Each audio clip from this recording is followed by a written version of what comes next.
amin amin ya rabbal alamin. Alhamdulillah kita bertemu kembali setelah 2 minggu kita libur ya. Kita akan belajar dari sebuah surat yang cukup unik, yaitu surat Ar-Rahman, di mana ada satu ayat yang selalu diulang-ulang. Bahkan Allah mengulang ayat ini lebih dari 30 kali. Silahkan dibuka dulu surat Ar-Rahman ya. Surat ke-55.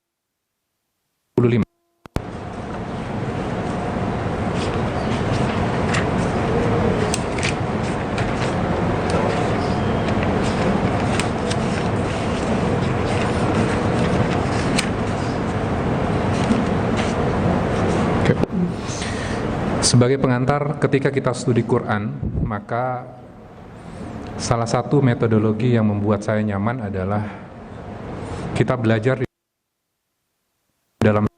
dalam surat itu merupakan satu kesatuan dengan ayat-ayat yang lainnya.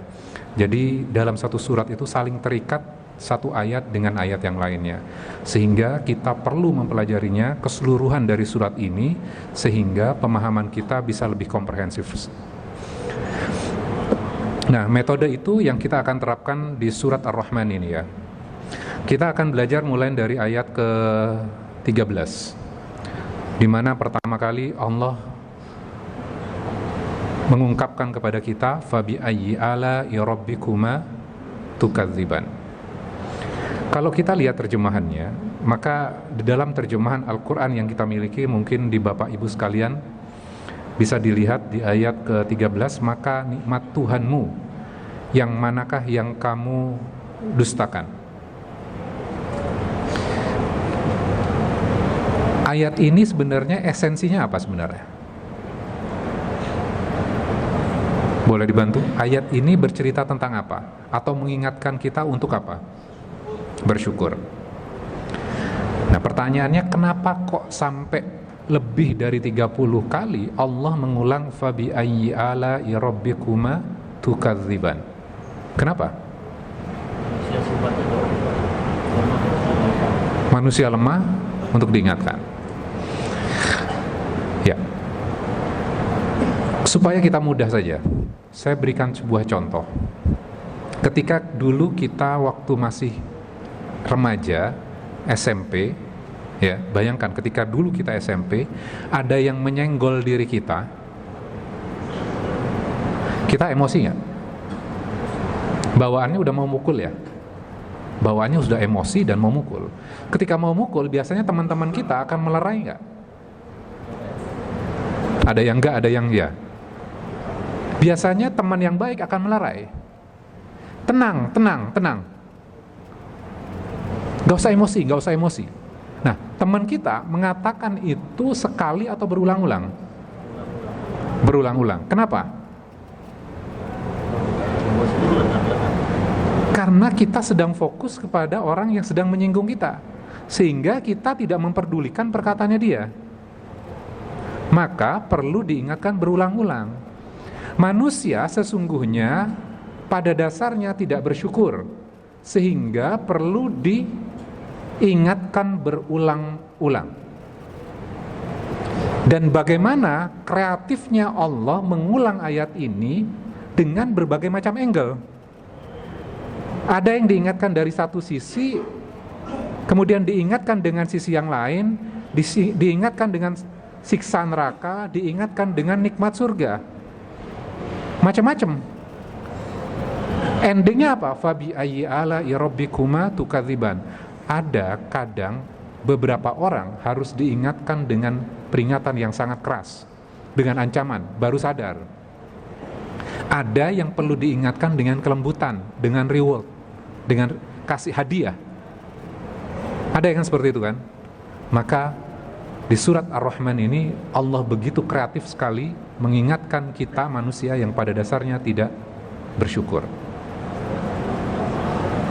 Nah, pertanyaan, kenapa sih kita nggak bersyukur? Saya kasih ilustrasi lagi. Ketika anak kita pulang, dia capek, kemudian sampai di rumah dia buka kulkas. Ketika dia buka kulkas, harapannya ada coklat kesayangannya dia, coklat favoritnya. Setelah dibuka, dicari-cari, coklatnya ternyata nggak ada. Yang ada apa? Coklat dengan cita rasa yang lain, dengan merek yang lain. Di dalam kulkas ada jus, di dalam kulkas ada susu. Namun dia hanya mencari coklat yang diinginkan saja. Kemudian dia tutup pintu kulkasnya, dia marah. Bunda, kenapa coklat tidak ada di dalam kulkas? Coklat kesayanganku, aku udah capek. Pertanyaannya, kenapa anak ini marah? Yang dia mau tidak ada, dan dia tidak mengapresiasi coklat yang lain. Dia tidak mengapresiasi jus yang lain. Dia tidak mengapresiasi ada susu di situ. Jadi, dia tidak memiliki kemampuan melihat yang lain. Ketika dia tidak melihat yang lain, dia tidak mengapresiasi. Sehingga apa? Dia gampang emosi. Dia tidak sabar. Dia marah. Nah, ini menjawab pertanyaan kita juga, kenapa kok kita itu sangat emosional ya? Gampang marah, gampang tersinggung. Kok gampang komplain ya? Lihat ilustrasi tadi. Ketika kita tidak bersyukur, ya, maka kita akan sulit untuk bersabar. Bisa dipahami? Ketika kita tidak mengapresiasi sesuatu yang ada, maka sulit untuk kita bersyukur. Ketika kita sulit bersyukur, akhirnya kita sulit untuk bersabarnya. Jadi syukur dan sabar ini menjadi bagian yang penting dalam agama kita. Di surat Al-Fatihah dimulai dengan apa? Bismillahirrahmanirrahim, Alhamdulillahi Rabbil Alamin. Segala puji dan terima kasih untuk Allah. Syukur loh ini. Kalau kita seringkali terlatih dalam hidup kita ini, terlatih untuk melihat sesuatu yang tidak ada, dan diri kita tidak terlatih untuk melihat sesuatu yang ada. Contohnya misalnya, kalau kita kecelakaan, diserempet motor kita, mobil kita di jalanan, kita turun, yang kita lihat pertama kali apa? Apanya? Serempetannya. Terus apa lagi yang kita lakukan setelah itu? Marah-marah. Setelah marah-marah, minta ganti rugi. Itulah kita. Kita melihat sesuatu yang rusak kan, yang tidak ada, yang penyok dan segala macamnya. Kita tidak mampu mengapresiasi sesuatu yang ada dan selamat. Diri kita masih selamat gak? Selamat.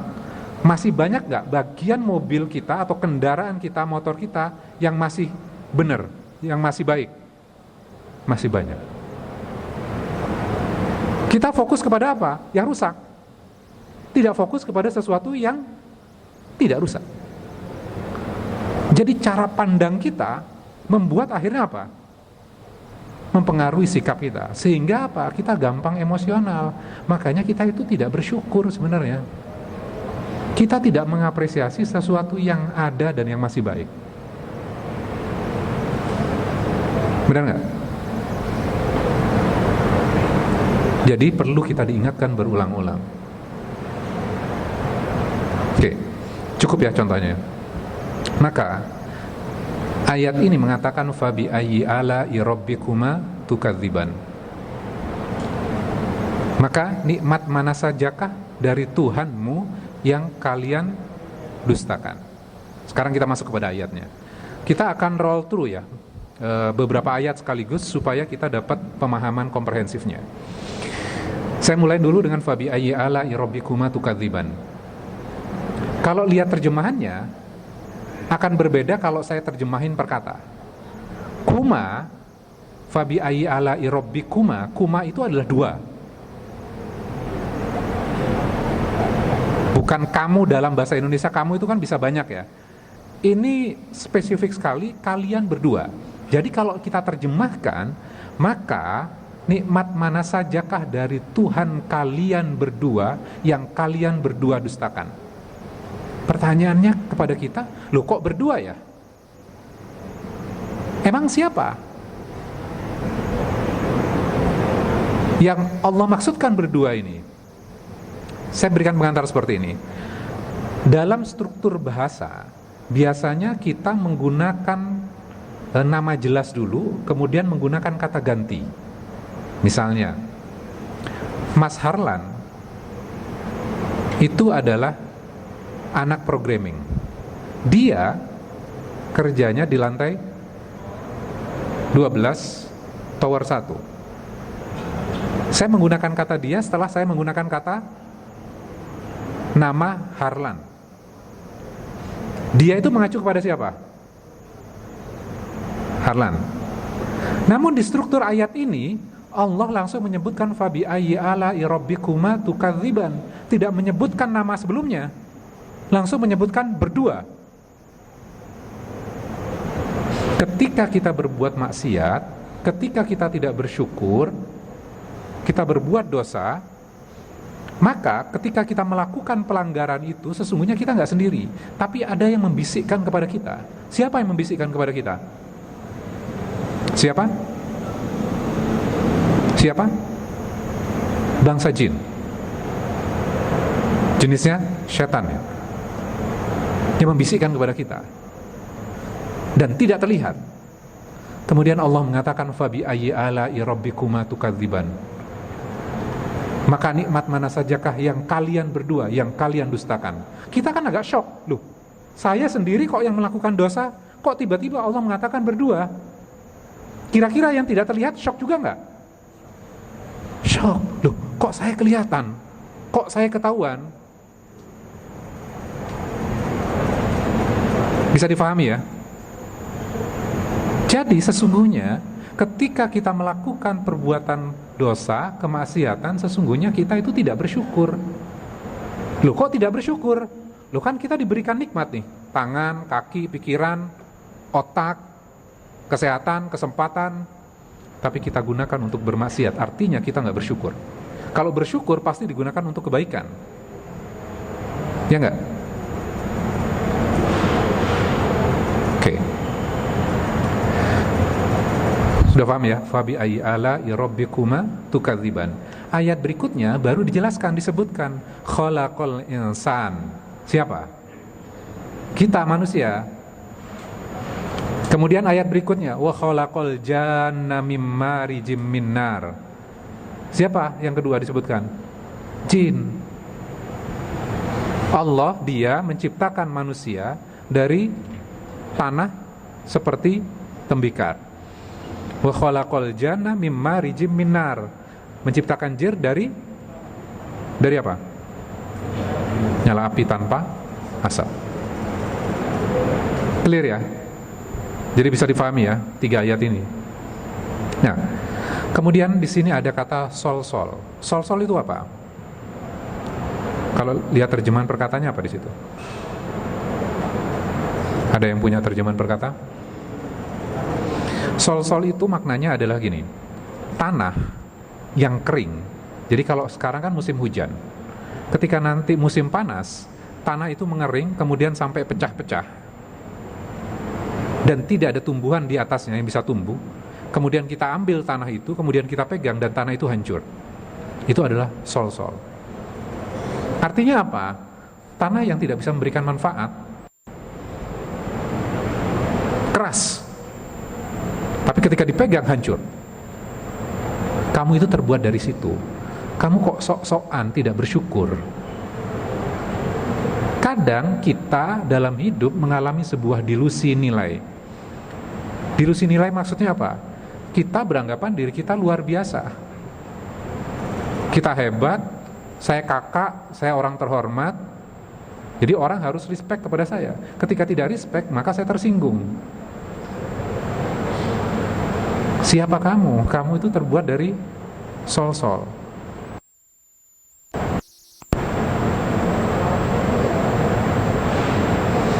Kemudian fabi ayyi ala'i rabbikuma tukadziban. Kemudian kita masuk ke ayat 17. Rabbul masyriqaini wa rabbul maghribain. Tuhan yang memelihara dua timur dan Tuhan yang memelihara dua barat. Mungkin kita akan bertanya, kok dua timur dan dua barat ya? Timur dan barat kan cuma satu. Timur tempat matahari terbit, barat tempat terbenam. Nah sekarang kita lihat, kita akan korelasikan dengan ayat sebelumnya. Manusia itu aktifnya mulai dari kapan sampai kapan? Ba'da subuh sampai maghrib. Udah malam kan? Maghrib itu pergantian hari. Dalam Islam pergantian hari itu mulai dari maghrib, bukan dari subuh. Maghrib sampai subuh ini kan terhitungnya adalah malam. Manusia cenderung, kecuali yang lembur ya, nggak termasuk. Ketika masuk maghrib, badan sudah minta untuk istirahat. Badan akan istirahat sampai kapan? Subuh hari. Bangsa jin aktifnya di malam hari atau siang hari? Malam. Ketika maghriba ini berarti dua barat. Ketika barat tenggelam matahari, menurut kita adalah barat, tapi untuk bangsa jin apa? Timur. Ketika subuh hari, ini kan timur. Kita mulai bangun aktif, sedangkan bangsa jin mulai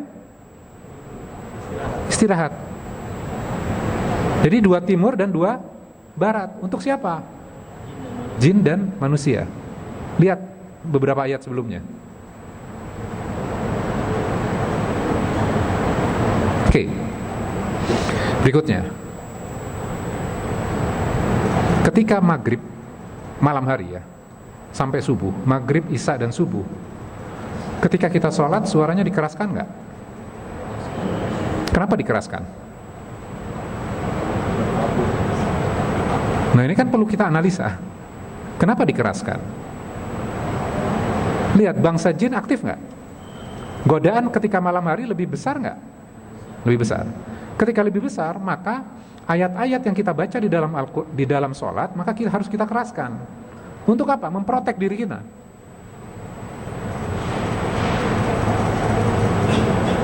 Maka kalau kita lihat riwayatnya, ada bangsa jin yang mendengar Rasulullah sedang sholat, kemudian mereka mendengarkan itu, kemudian mereka masuk kepada agama Islam. Kenapa? Dikeraskan. Jadi satu memprotek diri kita. Kalau dikeraskan, ketika mereka bangun, maka ini bisa memberikan manfaat untuk mereka. Ketika duhur dan asar, suaranya dilunakkan. Karena bangsa jinnya lagi istirahat juga. Oke. Fabi ayyi ala'i rabbikuma tukadziban. Marajal bahraini yaltaqiyan bainahuma barzakhul la yabghiyan. Dia membiarkan dua laut mengalir yang kemudian keduanya bertemu. Di antara keduanya ada batas yang tidak dilampaui oleh masing-masing. Kita pernah melihat di sosial media, di grup WA, di Facebook, di YouTube, dikirimkan kepada kita ada dua laut yang saling terpisah, tidak saling bercampur satu dengan yang lainnya. Kemudian kita melihat ayat ini, benarlah Al-Quran, ya kan? Dan tidak saling bercampur, warnanya berbeda. Nah sekarang kita analisa lagi. Ketika tsunami, air itu kan tidak terbendung ya. Dia akan menghajar apa saja yang ada di depannya. Tidak peduli bangunan yang tinggi, bangunan yang rendah, akan dihabiskan semuanya. Bahkan Fir'aun saja dihabiskan oleh apa? Air. Bayangkan, dua laut dengan tekanan yang berbeda, ini biasanya akan bertabrakan. Tapi atas kuasa Allah, Allah berikan sekat yang tidak saling bercampur satu dengan yang lainnya. Nah pertanyaannya, apakah ayat ini hanya fenomena tentang alam semesta enggak? Apakah hanya alam semesta saja? Tidak. Ayat alam semesta itu kita refleksikan terhadap dunia kita. Allah sedang bercerita tentang apa sebelumnya? Bangsa jin dan manusia. Kita dengan bangsa jin ada batas nggak? Tidak saling bertubrukan nggak? Iya. Ini loh, luar biasanya surat Ar-Rahman. Maka itu adalah rahmat Allah. Maka tidak ada alasan untuk kamu untuk mendustakan nikmatku. Bayangkan kalau misalnya kita bisa ngelihat jin gitu loh. Nyaman gak hidup kita? Gak akan nyaman. Ada rasa ketakutan. Kita dibuat gak nyaman. Ya.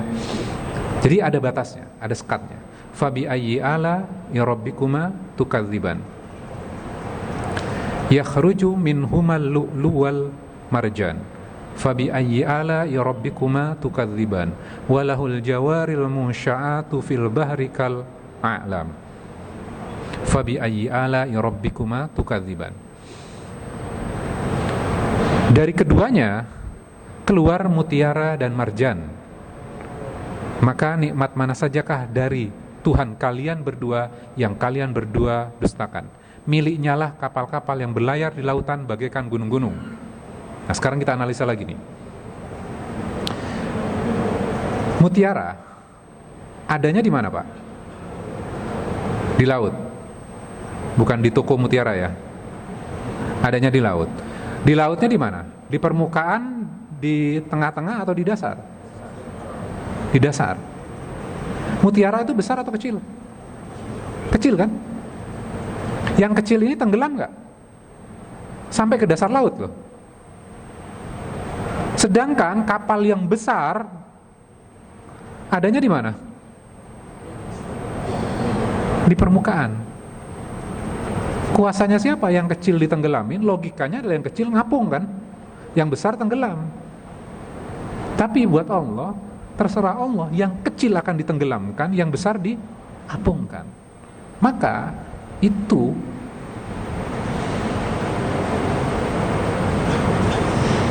dari itu tidak ada alasan bagi kita untuk tidak bersyukur.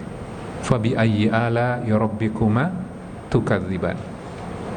Oke. Masuk kemana ayat berapa sekarang? Nggak apa-apa tambahin ya. Kullu man 'alaiha fan. Maka semua yang ada di bumi itu pasti binasa.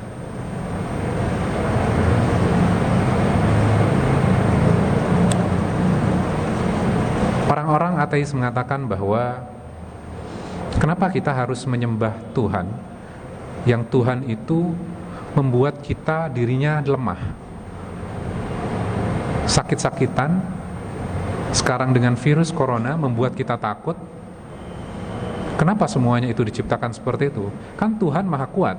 Harusnya Tuhan menciptakan makhluk yang kuat, yang tahan terhadap semuanya itu. Berarti kalau seperti itu Tuhan gak kuat. Ini argumentasi orang-orang ateis. Mungkin sebagian kita juga bertanya seperti itu. Kenapa sih kita diciptakan lemah? Kita lihat ayat ini. Kullu man 'alaiha fan. Setiap manusia pasti akan mati. Handphone ini diciptakan untuk selamanya atau ada batas waktunya? Kenapa nggak diciptakan nggak ada batas waktunya? Kenapa? Baterainya tahan sampai berapa lama? Ada batas waktunya. Jadi nggak selamanya ya. Allah menciptakan kita itu bukan untuk selamanya. Kalau Allah menginginkan itu akan dibuat seperti itu. Tapi Allah tidak menginginkan itu. Ada batas waktunya. Fan itu juga bermakna kita akan dibuat lemah.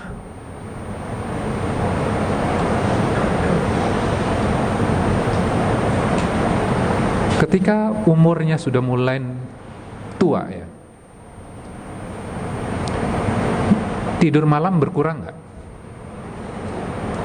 Berkurang. Biasanya kita tidur 8 jam lebih, sedangkan yang sudah berumur 40, 45, 50, tidur malamnya berkurang nggak? Berkurang. Dan kita dibuat sulit untuk tidur malam. Setelah kita bangun, sulit lagi untuk tidur. Kenapa? Allah ciptakan itu supaya apa? Kita zikir, kita bangun. Udah cukup kamu mencari duniamu, malam hari kau akan dibangunkan untuk ingat kepada Tuhanmu. Fabi ayyi ala'i rabbikuma tukadziban. Kok kamu masih nggak ingat-ingat sih gitu? Oke. Terus ya ma'syarul jin, ya. Mana ya ayatnya? Sekarang masuk kepada ayat 27.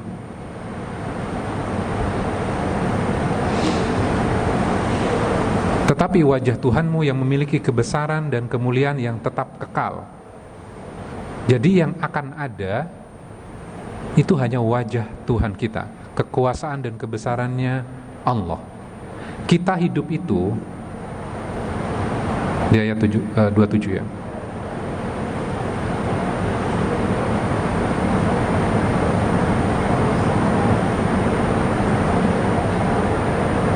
Loncat tadi ya. Wajhaka rabbika dzul jalali wal ikram. Jalal itu apa? Kebesaran dan kemuliaan. Itu akan melekat kepada Allah.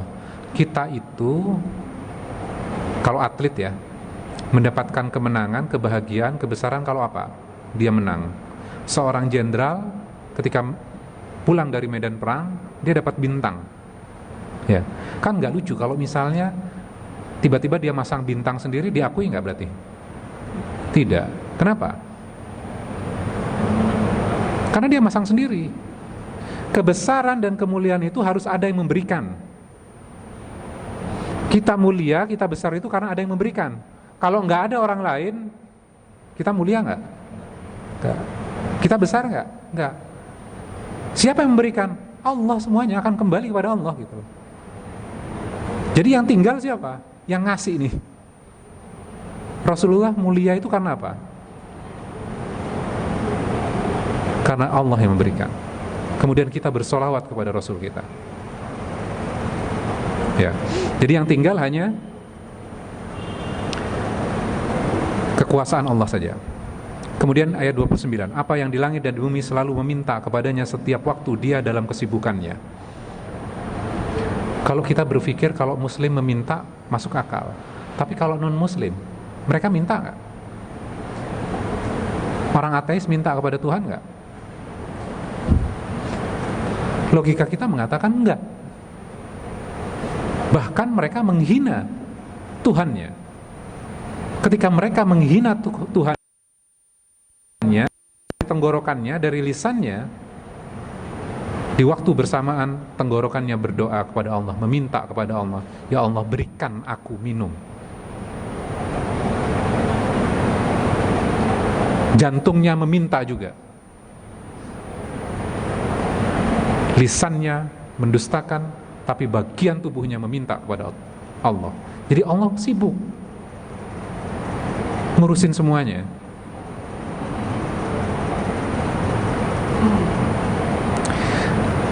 Fabi ayyi ala'i rabbikuma tukadziban. Maka nikmat mana sajakah dari Tuhan kalian yang kalian berdua dustakan? Ayat 31. Sanafruhu lakum ayyuhats tsaqalan. Kami akan memberi pahala sepenuhnya. Kami akan memberi perhatian sepenuhnya kepadamu, wahai golongan manusia dan jin. Nih kita lihat ayat sebelumnya.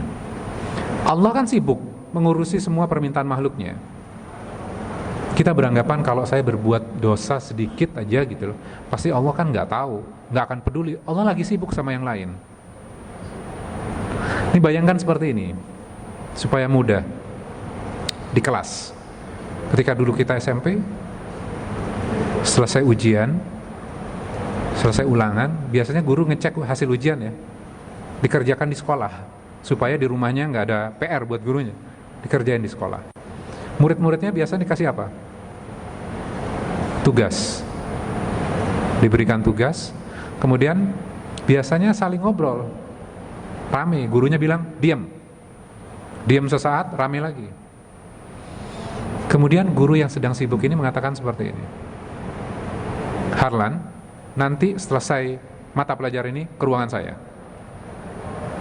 Kira-kira Harlan deg-degan nggak? Deg-degan. Wah, ternyata guru memperhatikan saya ya. Yang lain akan diam nggak? Karena ada nama yang disebut. Wah, ternyata selagi sibuk, tapi bu guru juga memperhatikan kita. Allah mengatakan apa di ayat ini? Allah sibuk mengurusi permintaan makhluknya.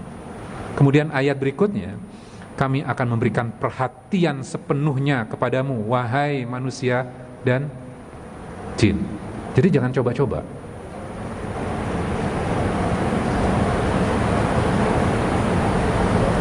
Oke. Ayat 32, fabi ayyi ala'i rabbikuma tukadziban. Wahai golongan jin dan manusia, di ayat 33, jika kamu sanggup menembus melintasi penjuru langit dan bumi, maka tembuslah. Kamu tidak akan mampu menembusnya kecuali dengan kekuatan.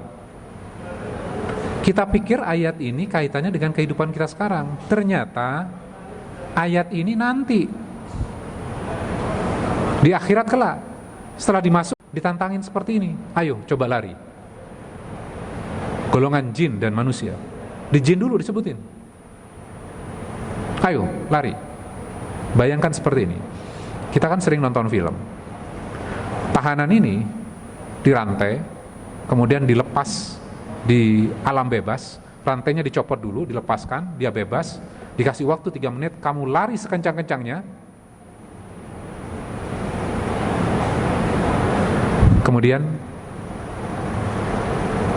yang nyuruh tadi megang tembakan. Setelah 3 menit pakai toa lagi, ayo lari lebih kencang, kamu masih belum kencang, lari lagi. Kenapa dia mengatakan seperti itu? Pasti akan ketembak kok ini, kamu gak akan bisa lari. Dan akhirnya ditembak, mati. Di ayat ini Allah mengatakan apa? Wahai golongan jin dan manusia, jika kamu sanggup lari, menembus melintasi penjuru langit dan bumi, tembuskanlah. Ditantang, Pak. Kira bisa lari nggak? Bisa kabur nggak? Nggak bisa. Jadi jangan macam-macam. Maka nggak ada alasan untuk kita. Fabi ayyi ala'i rabbikuma tukadziban. Kita harus bersyukur. Kita nggak punya pilihan.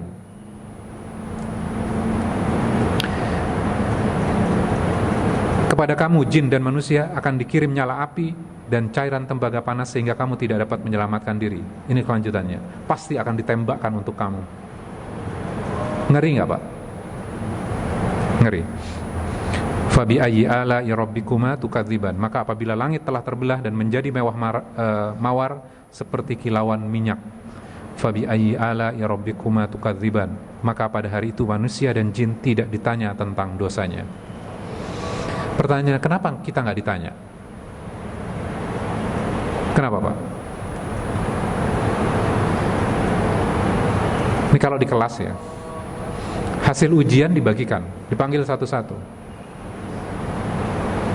Nomor absen 1, maju ke depan, dibagikan ujiannya. Ketika hasilnya bagus, kita tunjukkan kepada yang lain nggak?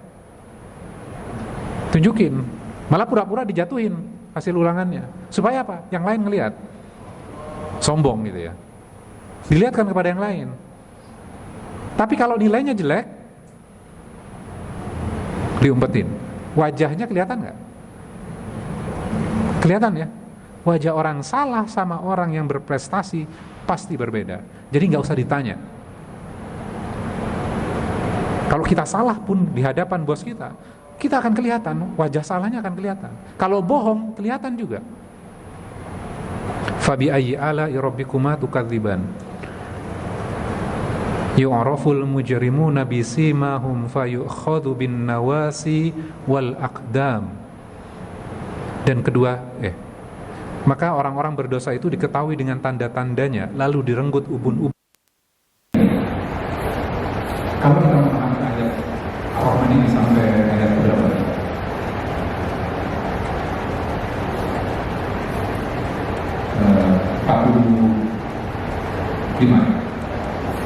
Ketika kita memahami ini, maka argumentasi orang-orang ateis mengatakan bahwa Katanya Allah itu maha pengasih, penyayang.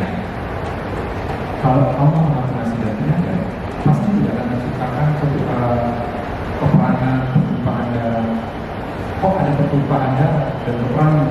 Kalau ada peperangan dan pertumpahan darah, berarti Tuhan itu tidak eksis, tidak ada. Sering tidak kita mendengarkan seperti itu. Kok orang lain hidupnya menderita? Dia katanya taat. Kok dia dapat penderitaan? Katanya soleh. Kok dia malah kehidupannya tragis? Malah dia diperkosa dan segala macamnya. Kan sering kali berargumentasi seperti itu. Dia mengangkat Tuhan, Allah tinggi, kemudian menggunakan logika yang kemudian dijatuhkan.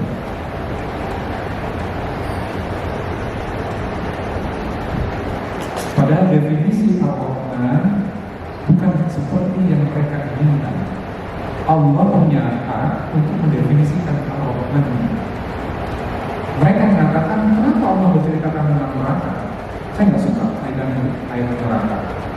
Sama logiknya kalau misalnya kita di tepi pantai lagi liburan, Pak, ada peringatan tsunami, cepat lari. Saya nggak suka berita tsunami, itu mengharuskan buat saya. Pergi sana. Kira-kira mati apa? Mati. Harusnya apa? Ini bukan urusan suka nggak suka. Kamu actionnya apa setelah itu? Dikabarkan neraka, wah saya nggak suka neraka. Faktanya neraka itu ada. Kok kamu menolak-nolak itu? Maka yang harus kamu lakukan supaya kamu terhindar dari neraka itu. Maka Allah kabarkan kepada kita. Ya, kita sudah dimasukkan ke dalam neraka belum? Ada yang sudah dimasukkan ke dalam neraka? Belum. Kalau belum terjadi, kemudian dikabarkan kepada kita, ada maksudnya nggak? Ada. Supaya apa?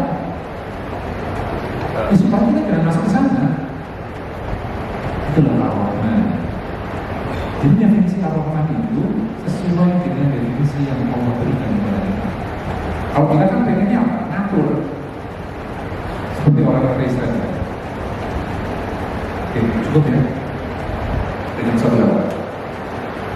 Jadi agak ngebut memang karena kita akan di dalam 2 minggu.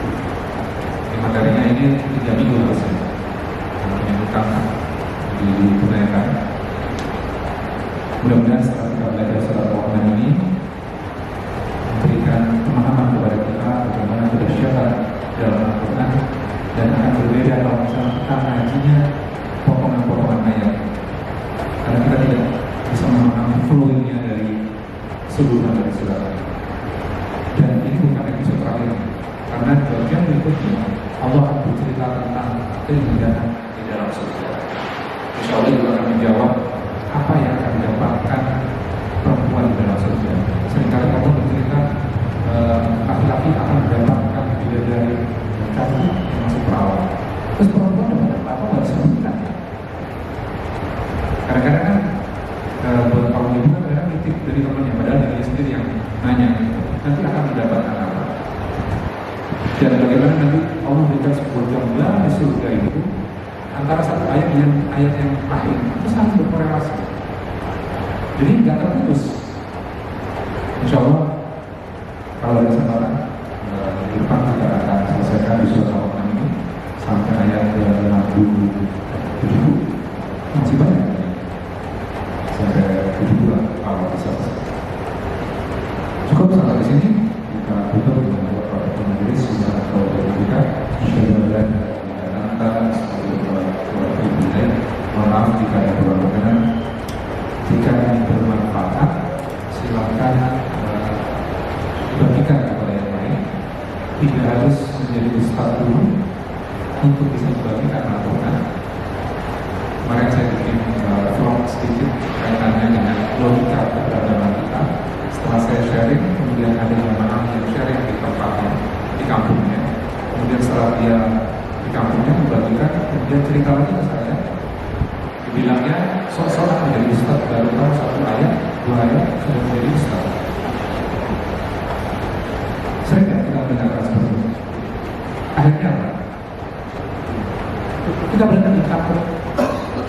Sekarang kita cek tertinggi dalam Islam itu referensinya apa? Yang kita pegang Al-Quran. Yang kedua apa? Layer berikutnya Sunnah. Yang ketiga Al-Quran dan seterusnya. Sok-sokan baru tahu satu ayat sumbernya ada dalam Al-Quran nggak ya? Nggak ada. Di hadis ada nggak?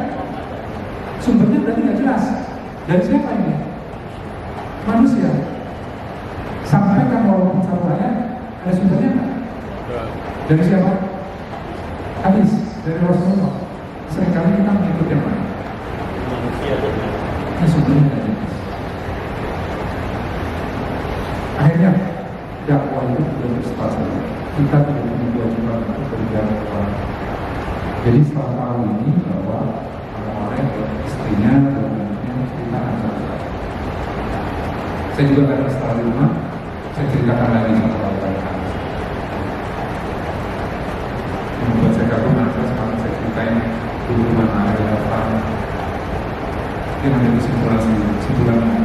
Oh, dan kalau itu Tuhan itu menciptakan kita untuk ngetes kita ya.